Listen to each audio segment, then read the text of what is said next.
Hello everyone, আজকে ছিল রামনবমী, তাই আমরা গেছিলাম আমাদের এখানে রামকৃষ্ণ আশ্রমে। এখানে বাসন্তী পুজো হয়, তো সেই পুজো দেখার জন্য আজকে আমরা রামকৃষ্ণ আশ্রমে গেছিলাম। এখানে আমরা মায়ের দর্শন করে নিলাম, প্রচুর ভিড় ছিল। আর এই যে এটা মন্দিরে রামকৃষ্ণ আর সারদা, মাঝখানে মা কালীও আছে।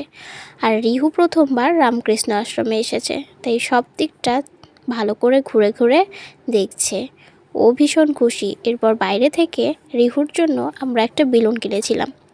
বেলুন কিনে দোকান বসেছিল, তাই ওখানে পাশের একটি স্টল থেকে আমরা একটি এগরোল খেয়ে নিলাম। তারপর এগরোল খেয়ে বাড়িতে এসে রিহুকে বেলুনটি দিয়েছি খেলার জন্য, আর বেলুনটি নিয়ে ও খেলতে ব্যস্ত। বেলুন পেয়ে ওর খুশি যেন থামছেই না, ভীষণ খুশি।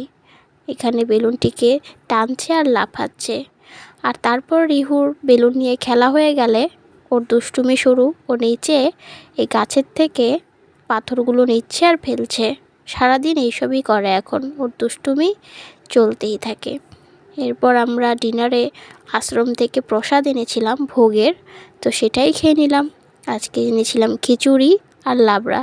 তো আমার এই মিনি ব্লগটি কেমন লাগলো অবশ্যই জানাবেন, আর ভালো লাগলে চ্যানেলটি সাবস্ক্রাইব করবেন। Thank you.